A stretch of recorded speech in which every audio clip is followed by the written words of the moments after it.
Welcome to Bai's Growth Guide.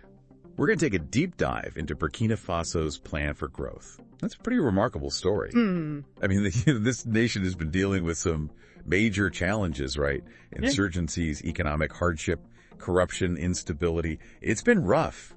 But here's the thing. Instead of backing down, they're taking a leap.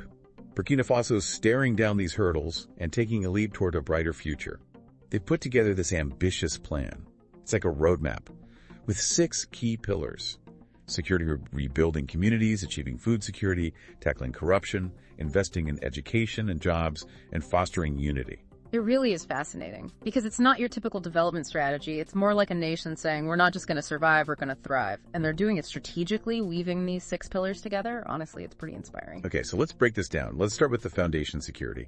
It's hard to build anything when you're living with constant fear, right? Yeah, absolutely. And the plan recognizes that. They're not just reacting to threats, they're being proactive. One key strategy is strengthening intelligence networks. It's not just about tracking movements, though. It's about anticipating attacks before they happen. So they're playing chess, not checkers. Exactly. And they're also teaming up with neighboring countries, like Mali and Niger. Because insurgency doesn't stop at borders, does it? Regional cooperation is essential. Strength in numbers. But what I found really interesting was their approach to involving local communities. Right. It's a bold move. They're training and equipping locals to defend their own communities. You can imagine your everyday citizen, your farmer, your shopkeeper, stepping up to protect their home, their family, their way of life. That's definitely different. Yeah. Different from relying solely on the military or external forces. Do you think this approach could backfire? Could it create more instability? It's a valid concern, and the plan acknowledges the potential risks. But the training focuses not just on defense. It focuses on de-escalation, conflict resolution, and collaboration with official security forces. It's like a system of checks and balances. So it's not just about arming citizens. It's about empowering them to be responsible partners in maintaining security. Exactly. And early reports from some villages where these programs are being implemented are actually quite encouraging. They're seeing less violence, increased economic activity, and a renewed sense of community spirit. It's still early days, but definitely something to keep an eye on. So they're laying the groundwork for a more stable and secure nation. But what about those who've already been deeply affected by the conflict? The families who've been displaced, who've lost everything. That's where the second pillar comes in. Rebuilding communities. And this goes beyond just temporary aid. Burkina Faso's plan is all about long-term recovery. I imagine that takes a massive effort. Where do they even begin? Well, it starts with addressing the immediate needs: food, water, shelter, healthcare. But they're not stopping there. They're relocating families from those overcrowded and vulnerable camps to safer, more permanent settlements. And these aren't just basic shelters. They're thinking about rebuilding entire communities: schools, clinics, markets. Everything that makes a community thrive. That's ambitious. Are they actually pulling it off? It's a work in progress, of course. Yeah. But there's a real commitment to creating a sense of dignity for these displaced families. And they're not neglecting the psychological impact of trauma. They're providing counseling services and support groups, recognizing that true rebuilding happens from the inside out. So they're not just putting roofs over heads. They're rebuilding lives, rebuilding hope. Exactly. But all of this is the security, that rebuilding it all becomes even more vital when you consider the next pillar: food security. Burkina Faso has been heavily reliant on imported food for years, and that's a major vulnerability, especially with global supply chain disruptions and price fluctuations. Like building a house on shaky ground. And this plan is all about creating a solid foundation. They're aiming to transform Burkina Faso into a nation that can feed itself. That's a tall order.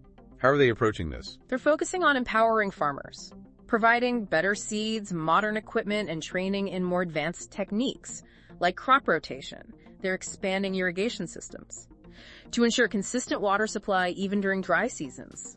And they're promoting crop diversification, encouraging farmers to grow a wider range of crops to improve nutrition and create new economic opportunities. So it's about moving beyond just subsistence farming, making agriculture a real engine for growth. Absolutely. And they're not stopping at the farm gate. They're investing in agro-processing industries, turning raw crops into finished goods. Yeah. This creates jobs, boosts the economy, and reduces reliance on imported products. It's a win-win-win. It's a smart strategy. It's not just about producing more food. It's about adding value, creating opportunities across across the entire agricultural sector. Exactly.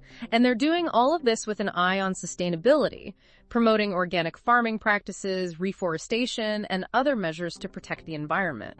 It's about building a food system that can thrive for generations to come. So they're not just feeding the nation, they're feeding the future. Precisely. But even with all these positive changes, there's a lurking shadow. Corruption. It can undermine everything. It's like a termite infestation. It can eat away at the foundation of even the most well-built structure. And this plan acknowledges that. They're tackling corruption head-on, empowering anti-corruption agencies, requiring public officials to declare their assets, and implementing stricter consequences for anyone caught engaging in corrupt practices. So they're serious about cleaning house. Absolutely. But it goes beyond just punishment. They're increasing transparency in government budgets and development projects, making sure the money goes where it's supposed to go. And they're working to cultivate a culture of accountability, where honesty becomes the norm, not the exception. It's a huge undertaking, changing the way an entire system operates. It is. But they're making it a priority because they recognize that corruption is a cancer that can cripple progress in every other area. And by tackling it head on, they're creating a more stable and equitable foundation for growth. So they're laying the groundwork for security, rebuilding communities, ensuring food security, and fighting corruption. It's impressive. What's next on this roadmap to a brighter future? Well, the next pillar focuses on the future, investing in education and jobs. It's about equipping people with the skills they need to thrive in the 21st century. That's crucial. Education empowers people, opens doors to opportunity, and drives innovation. Exactly. And they're not just talking about it, they're putting real resources behind it. They're building new schools, upgrading existing ones, and training teachers to deliver high-quality education. But it's not just about rote learning. They're emphasizing skills that are relevant to the modern world. Skills that can lead to real jobs and a brighter future. It sounds like they're taking a forward-looking approach, preparing the next generation for the challenges and opportunities of a rapidly changing world. Exactly. And they're not forgetting about those who are already out of school. They're investing in vocational training programs for adults, focusing on areas like renewable energy, agriculture, and technology, sectors that are ripe for growth and innovation. So they're creating pathways for people of all ages to participate in the economy, to build better lives for themselves and their families. Exactly. And it's not just about skills training. They're also fostering a culture of entrepreneurship, offering loans and mentorship programs, supporting small businesses, and investing in key sectors like tourism and clean energy. So they're creating a more diverse and dynamic economy, one that can provide opportunities for everyone. Precisely. But all of this, the security, the rebuilding the food security, the fight against corruption, the investment in education and jobs, it all hinges on one crucial element: unity. That makes sense. Burkina Faso is a diverse nation, with different ethnic groups and a history that includes internal tensions. Exactly. And the final pillar of this plan recognizes that. It focuses on building a shared vision for the future, a future where everyone feels included and valued. So it's not just about economic development or physical infrastructure. It's about building a sense of shared purpose, a sense of national identity that transcends differences. Absolutely. And they're doing this in a number of ways. They're bringing diverse groups together for open dialogue and collaboration. They're involving traditional leaders, local councils, community groups. Everyone has a voice at the table. It's a really inclusive approach. But are they making any real progress? I mean, these kinds of divisions can be deeply entrenched. It's certainly not easy, and there will be challenges along the way, but they're focusing on concrete actions that can bring people together. Things like joint community projects. Where people from different backgrounds can work side by side towards a common goal. That's smart. It's about creating shared experiences, building bridges instead of walls. Precisely. And these shared experiences, combined with the open dialogue and a commitment to listening to everyone's concerns, are laying the groundwork for a more unified and resilient nation. A nation where diversity is seen as a strength, not a weakness. So they're tackling security, rebuilding communities, ensuring food security, fighting corruption, investing in education and jobs, and fostering unity. It's a truly holistic approach to development. But is it enough? I mean, can this plan truly transform Burkina Faso? That's the million-dollar question, isn't it? And while only time will tell, there's a lot to be hopeful about. This plan is ambitious, but it's also grounded in reality. It addresses the root causes of Burkina Faso's challenges, and it empowers the people to be the architects of their own future. It's a story of resilience, of determination, of a nation that refuses to give up on its dreams. It's a story worth following. And that's what we'll be doing here on Be's Growth Guide. Stay tuned. We'll be right back. Welcome back to Baya's Growth Guide. Before we move on, I want to emphasize something. This whole plan's success really hinges on how well they can weave together these 6 pillars, particularly this last one, unity. Yeah, you were talking about how Burkina Faso is a nation with a lot of diversity, but also a history of internal tensions. It's kind of like solving a Rubik's Cube. Every twist affects the whole puzzle. That's a great analogy. It's about finding that balance, where differences are respected, but everyone's still working towards the same goal. And that's exactly what this plan aims to do. It's not about erasing those differences. It's about harnessing them, recognizing that diversity can actually be a strength, a source of innovation resilience. But how do you actually go about doing that, bringing people together when there's history of mistrust and division? That's going to be tough. Oh, absolutely. It requires a multi-pronged approach. One of the key strategies is fostering open and honest dialogue. And they're not just talking amongst themselves in government offices, they're bringing everyone to the table. Traditional leaders, religious figures, community organizers, youth groups. It's a real grassroots effort. So it's like they're saying, hey, we're all in this together, so let's figure it out together. But talk is cheap, right? Are there concrete actions to back up all this discussion? Oh, absolutely. That's where the joint community projects come in. Imagine a village where different ethnic groups have historically clashed. The plan encourages them to work together on something that benefits everyone. Building a school, digging a well, planting a community garden. That's actually pretty brilliant. Because working side by side on a project like that can really break down barriers, way more than just talking ever could. Exactly. It creates those shared experiences, those moments of collaboration that build trust and understanding. And it shifts the focus from what divides them to what unites them. It's about building bridges, not walls. Creating a sense of community that goes beyond those old divisions. But this whole focus on unity, does it go beyond just these practical on-the-ground initiatives? It does. It's also about shaping a national narrative. A shared story that celebrates Burkina Faso's history and diverse culture. While emphasizing those common values and aspirations that bind them together, it's about creating national pride, a belief, and a shared destiny. So it's not just about physical infrastructure or economic development. It's about building a sense of national identity, a sense of belonging. But this all sounds incredibly complex and nuanced. Are there any historical examples that Burkina Faso might be drawing inspiration from?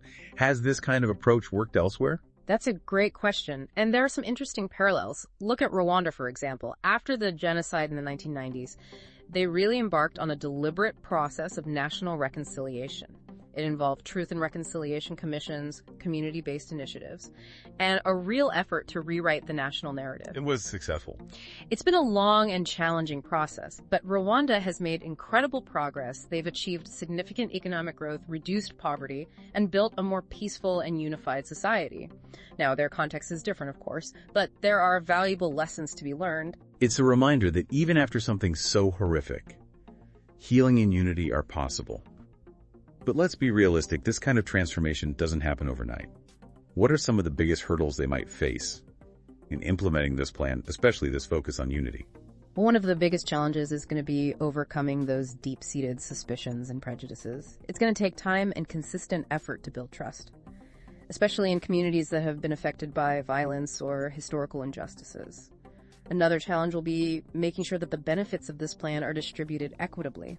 If certain groups feel excluded or marginalized, it could really undermine the whole effort. So it's not just about bringing people together. It's about creating a system that's fair and just for everyone. Are there any specific mechanisms in the plan to address that? There are. One key aspect is decentralization. They're giving more power and resources to local governments and community organizations to make sure decisions are made closer to the people they affect. This not only promotes greater accountability and transparency, but it allows solutions to be tailored to the specific needs of different communities. That makes sense. One size doesn't fit all. What about the role of traditional leaders? I mean, they hold a lot of sway in many communities. Absolutely. And the plan acknowledges that. They're actively engaging traditional leaders, incorporating their wisdom and influence into the reconciliation process. They recognize that lasting peace and unity can't be imposed from the top down. It has to come from within the communities themselves. It's a smart strategy, leveraging those existing social structures to build a stronger foundation for unity. Exactly. But it's also about striking a balance. They need to make sure that traditional structures are evolving to become more inclusive and representative, especially when it comes to the rights of women and marginalized groups. That's a really crucial point. unity shouldn't come at the expense of equality and justice. Absolutely. And that's why they're also focusing on strengthening civil society, supporting organizations that advocate for human rights, promote democratic values, and hold those in power accountable. So it's a multi-layered approach. They're working at the ground level, engaging traditional leaders and strengthening civil society, all with the goal of creating a more just and equitable society. But let's shift gears for a moment and talk about the economics of all this. This plan, with its focus on rebuilding, investing in agriculture, education, all of it, it must require massive resources. Where's the money coming from? It's a combination of internal and external sources. Internally, they're trying to improve tax collection, crack down on corruption, and make government spending more efficient. They're also exploring innovative financing mechanisms, like green bonds and social impact bonds. That sounds interesting. What are those exactly? Well, green bonds are specifically used to finance projects with environmental benefits, like renewable energy or sustainable agriculture. Social impact bonds are a way to attract private investment for social programs. Investors only get paid back if the program achieves certain pre-agreed outcomes, so it incentivizes everyone to work towards success. That's a pretty clever way to leverage private capital for social good. But what about external funding? Are they relying on aid from other countries? They are receiving some aid, but they're trying to move away from that dependency model. They're actively seeking partnerships and investments that are mutually beneficial, that promote sustainable growth and development. So it's about building relationships, not just receiving handouts. Yeah. But is the international community buying into this plan? Are they seeing Burkina Faso as a good investment? There's definitely growing interest. The plans focus on sustainability, empowering local communities, good governance, and transparency. Those are all things that resonate with international investors and development partners. It's a compelling story. A nation that's been through so much, choosing to invest in its future, to build a more just and prosperous society. Exactly. And it's a story that has the potential to inspire others, because it demonstrates that even in the face of these seemingly insurmountable challenges, positive change is possible. When you have a bold vision, a clear plan, and the courage to see it through. It's a powerful message of hope. We'll be right back with more on Bees Growth Guide. Welcome back to Bees Growth Guide. We've been talking about Burkina Faso's incredible plan for growth, this roadmap for navigating some really daunting challenges. And, it's a journey that has implications way beyond just Burkina Faso. It gets you thinking about the future of development, the power of local solutions and what it takes to create real lasting change. You mentioned earlier that other countries could learn from this plan. What makes it so unique, so potentially influential? Well, for one, it's the plan's holistic nature. It's not just about economic growth or security in isolation. It's about understanding how all those pieces are interconnected, how security affects food security, how education helps economic growth, how corruption undermines everything. It's like a web, right? You tug on one strand and the whole thing ripples. Exactly. And that's something that traditional development approaches often miss. They get too focused on individual issues and don't see the bigger picture. So this plan is more about addressing the root causes those systemic issues. Exactly. And that's a lesson that's applicable anywhere, any country facing complex challenges. Another key takeaway is that emphasis on local empowerment. Burkina Faso isn't waiting for handouts or relying on top-down solutions. They're mobilizing their own people, their own communities, to be the drivers of change. That's a powerful idea. Yeah. But is it realistic? I mean, can communities that have been dealing with poverty, violence, and instability really take charge and create a better future for themselves? It's definitely not easy. But the plan recognizes that lasting change can't be imposed from the outside. It has to come from within. So they're investing in building capacity at the local level, providing resources, training, and support to empower those communities so they can identify their own needs and come up with their own solutions. It's like that saying, give a man a fish, you feed him for a day. Teach a man to fish, feed him for a lifetime. Exactly. And that's what makes this plan so compelling. It's not about temporary relief. It's about creating a sustainable foundation for growth and prosperity, a foundation that comes from within. So it's a model for other countries, this idea of empowering communities. Absolutely. And it's not just about copying exactly what Burkina Faso is doing. It's about embracing the principles behind it. Holistic development, local empowerment, a focus on sustainability, a commitment to good governance and transparency. Those principles can be adapted and applied all over the world. It's about recognizing that every situation is different, but there are universal principles that can guide development. But let's talk about the global impact for a second. We've been talking about what Burkina Faso can teach the world, But what about the other way around? How might global trends and challenges affect this plan? That's a great question. One of the biggest wild cards is climate change. Burkina Faso is already facing desertification, drought, unpredictable weather. And those challenges are only going to get worse. So the plan needs to be able to adapt to a changing environment. Exactly. And they're incorporating that into their strategies. Promoting drought-resistant crops, investing in water conservation technologies, implementing reforestation programs. So they're building in safeguards. Yeah. What about the economic factors? That's another area where global trends can have a big impact. The plan relies on attracting foreign investment, boosting exports, creating a good business environment. But, global economic downturns, trade wars, instability in key markets could all derail those plans. So they need to diversify, reduce their reliance on any one sector or trading partner. Exactly, and they know that. They're promoting entrepreneurship, investing in new technologies, exploring opportunities in emerging sectors, like renewable energy and ecotourism. Building a more resilient and adaptable economy. Right, one that can weather those global storms. But, perhaps the biggest challenge of all is that security situation in the Sahel region. As long as those insurgent groups are active in neighboring countries, there's always a risk of spillover, and that could really set them back no matter how good their plan is. So the plan's success depends on regional stability, too, something they can't really control. To a certain extent, yes, but that's also why they're prioritizing regional cooperation, working with their neighbors to address the root causes of instability, building a united front. It's a delicate balancing act, focusing on internal development while also addressing external threats. Exactly. And that's the reality for a lot of countries these days. But even with all these challenges, there's a sense of optimism, a belief that this can work, that Burkina Faso can move on from its past and build a better future. It's an inspiring story.